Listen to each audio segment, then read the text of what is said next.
tentang integrasi Pancasila. Selanjutnya, perkenalkan kelompok kami. Yang pertama ada Saya Mela Sofia Akila, saya Rahmarian Yuni, dan saya sendiri Faizal Nabudin. Oke. Selanjutnya yaitu kita akan membahas latar belakang yang akan disampaikan oleh Mela Sofia. Yang pertama adalah pembahasan latar belakang.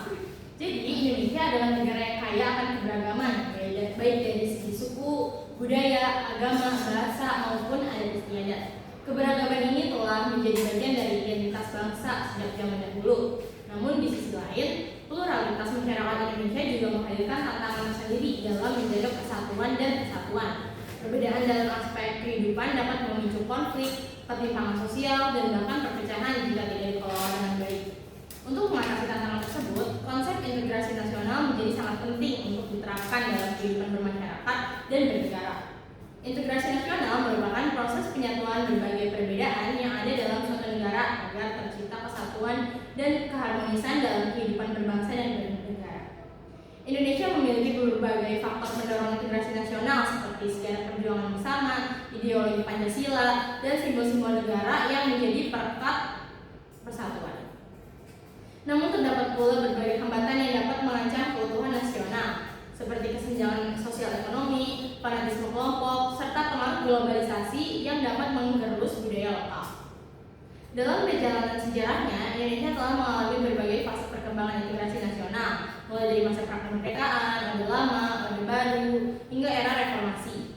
Setiap masa memiliki tantangan dan strategi yang berbeda dalam menjaga persatuan bangsa. Oleh karena itu, diperlukan strategi yang tepat dalam mewujudkan integrasi nasional yang lebih kuat, seperti memperkuat pendidikan karakter, pemerataan pembangunan, serta memanfaatkan media untuk memperkuat persatuan.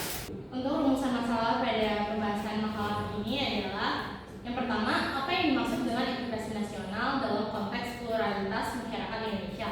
Yang kedua, bagaimana strategi untuk mencapai integrasi nasional. Dan yang ketiga, bagaimana perkembangan integrasi nasional di Indonesia. Tujuan dari penulisan makalah dan presentasi ini adalah untuk memahami konsep integrasi nasional dan pluralitas masyarakat Indonesia.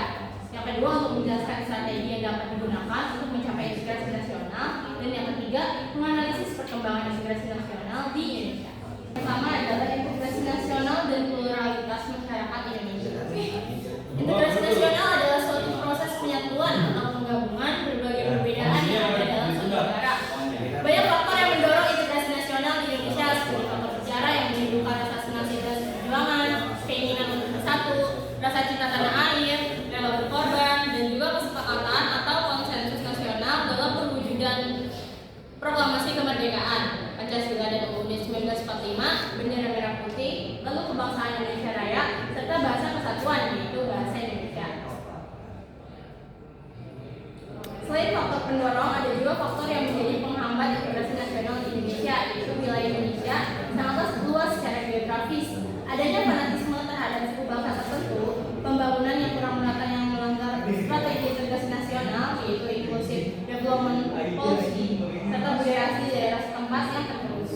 Pluralitas di Indonesia disebabkan oleh beberapa faktor. Yang pertama, keadaan geografis Indonesia yang terdiri dari 13.000 pulau mengakibatkan lahirnya berbagai tradisi, bahasa, dan budaya.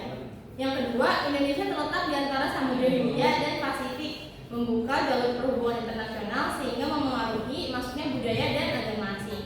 Yang ketiga, faktor ekologi dan iklim yang berbeda mengarah pada pluralitas regional dengan perbedaan dalam sistem pertanian antar daerah.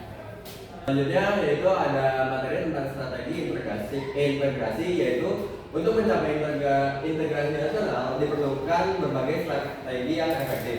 Beberapa strategi yang dapat dilakukan antara lain yaitu yang pertama, memperkuat pendidikan karakter, pendidikan yang berbasis pada nilai-nilai kebangsaan, toleransi, dan semangat yang kebersamaan dapat memperkuat integrasi nasional.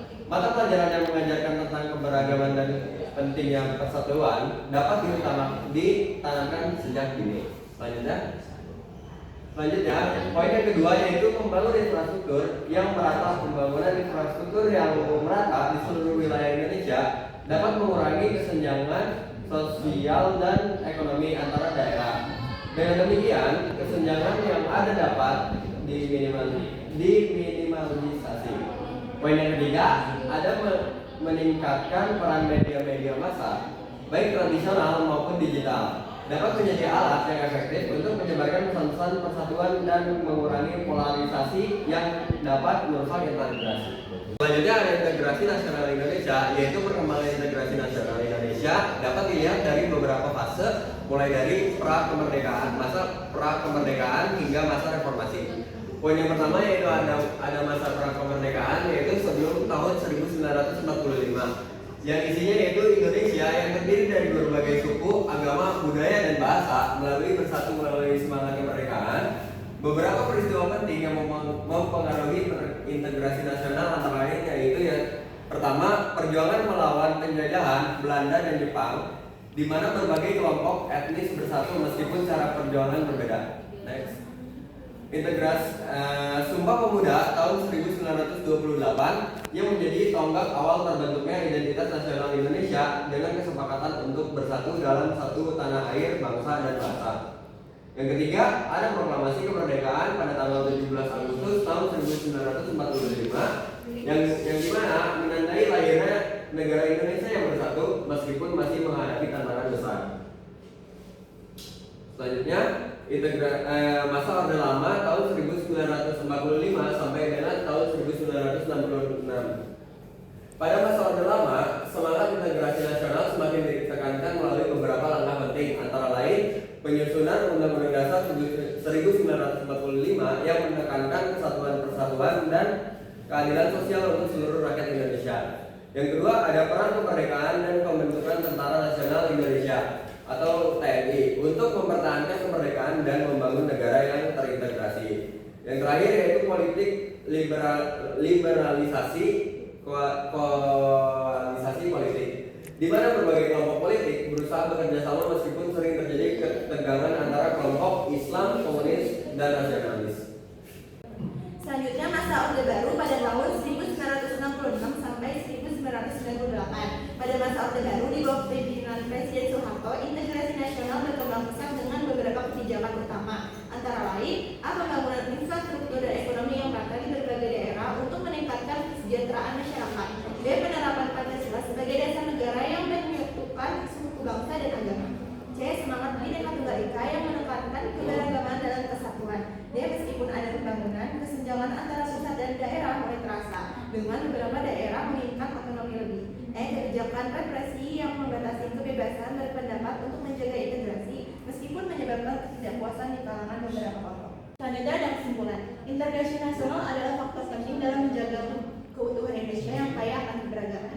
Keberagaman ini dapat menjadi kekuatan jika dikelola dengan baik, namun bisa menjadi ancaman jika tidak dijaga dengan baik, seperti ketimpangan ekonomi karena terkena kelompok dan pengaruh globalisasi yang dapat menimbulkan disintegrasi sosial. Perjalanan integrasi nasional Indonesia melalui berbagai fase, mulai dari masa pra-kemerdekaan hingga reformasi, dengan tantangan dan kebijakan yang berbeda. Pada masa Orde Baru, pendekatan sentralisasi dan stabilitas politik lebih ditekankan, sementara di era reformasi lebih fokus pada desentralisasi dan demokratisasi. Untuk memperkuat integrasi nasional diperlukan strategi efektif seperti pendidikan karakter, pemerataan pembangunan, dan pemanfaatan media. Dan dengan langkah-langkah yang tepat, Indonesia dapat menjaga integrasi nasional meskipun menghadapi dinamika perubahan zaman dan tantangan global. Kita sebagai warga negara Indonesia yang menjunjung tinggi nilai Pancasila agar memperkuat rasa toleransi dan kebersamaan serta menjaga dan melestarikan budaya lokal, sedangkan pemerintah dapat meningkatkan pendidikan karakter dan pemerataan pembangunan. Oke, mungkin cukup sekian presentasi yang kelompok kami sampaikan. Mohon maaf bila ada kekurangannya.